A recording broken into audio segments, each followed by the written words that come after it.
سندھ میں سیلابی صورتحال کے بعد جو متاثرین کراچی آئے تھے، جس کے لیے وزیر اعلیٰ سندھ کی جانب سے اور سندھ حکومت کی جانب سے ٹینٹ سٹی بنایا گیا تھا۔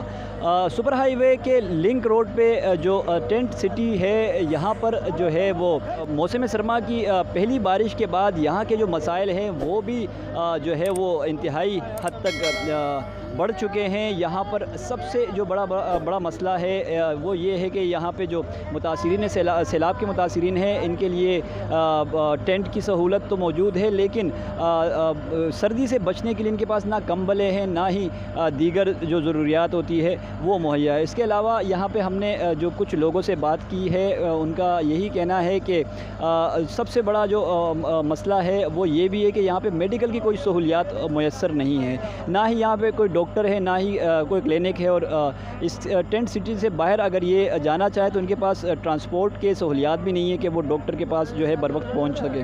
یہاں پہ بہت سارے جو ہے ناخوشگوار واقعات بھی ہو چکے ہیں، بہتر علاج نہ ہونے کے سبب کچھ ہلاکتیں بھی ہو چکی ہے جو کہ آف دی ریکارڈ رہ گئی ہیں۔ اس کے علاوہ یہاں پہ بارش کے بعد جو یہاں کی صورتحال ہے، جو ٹینٹ ہے، ٹینٹ کے اندر جو ہے وہ پانی جمع ہو چکا ہے۔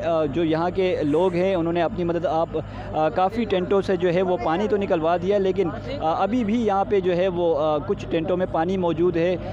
کھلے آسمان تلے یہ ٹینٹ سٹی جو آباد ہے، یہاں پہ مسائل کا جو انبار ہے وہ یہاں پہ اگر کہا جائے تو کوئی غلط نہ ہوگا۔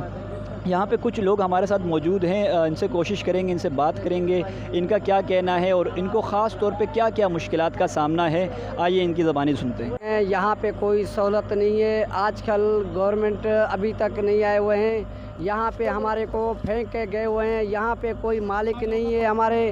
صحیح کھلے آسمان میں ہم بیٹھے ہوئے ہیں، بچے ہمارے تڑپ رہے ہیں کیڑے کی طرح، مکوڑی کی طرح۔ نہ کوئی بسترے ہیں، نہ کوئی وغیرہ ہیں، نہ کھانے پینے کا سسٹم ہے، نہ کوئی یہاں پہ جو ہے نا میڈیکل کا سسٹم ہے۔ یہاں پہ کوئی بھی سسٹم نہیں ہے۔ ہم اپیل کر رہے ہیں مراد علی شاہ کو، اپیل کر رہے ہیں، ہم اپیل کر رہے ہیں ڈی سی او صاحب کو، ہم اپیل کر رہے ہیں سی ایم صاحب کو۔ ہمارے کو یہ حالات جو ہے نا ہمارے دن دن کے بڑھتے جاتے ہیں، بچوں کے حالات دن دن میں خراب ہو رہی ہیں۔ ہمارے برائے مہربانی خدا رام ہمارا مالکی یہاں کرو، اللہ کے واسطے جو بھی ہیں مدد کرو۔ پیچھے سے گھر ہمارے گئے ہوئے ہیں، پیچھے سے جاننے کی راستہ نہیں ہے، ہم مشکلات میں ہیں، کسی کے پاس 1 روپیہ بھی جیب میں نہیں ہے، ہم ڈوبے ہوئے ہیں، یہاں پہ مر مر کے بچے ہوئے ہیں۔ ماں بہن ہمارے جو ہیں بالکل یہاں کھلے آسمان میں ایسے ہیں جو مچھلیاں کے طرح کے یہاں پہ حالات جو ہو رہی ہیں وہ میرا خدا جانتا ہے کہ یہاں پہ حالات کیا ہو رہی ہیں۔ کرو یہاں پہ جو بسترے ہیں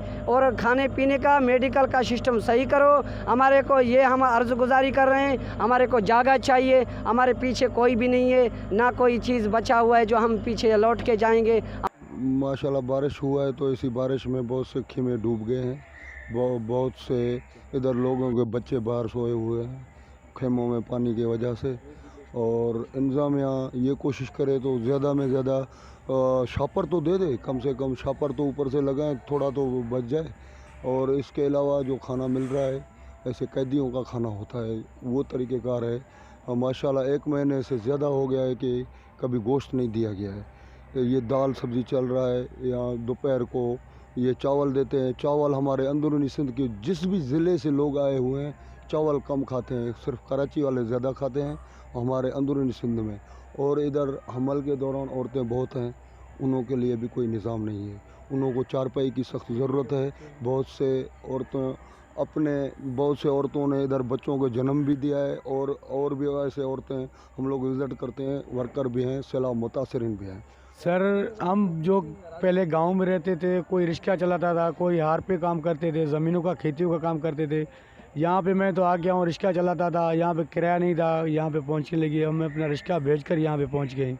یہاں پہ یہی حالت ہے، یہی برسات ہے، خیمے سارے پانی سے بھرے ہوئے ہیں، کوئی کمبل نہیں ہے، کسی بچے کو دودھ نہیں ہے، کسی بچے کو ایسی کہ سردی آ گئی ہے۔ یہاں پہ تو نے دیکھا کچھ بھی نہیں ہے یہاں پہ۔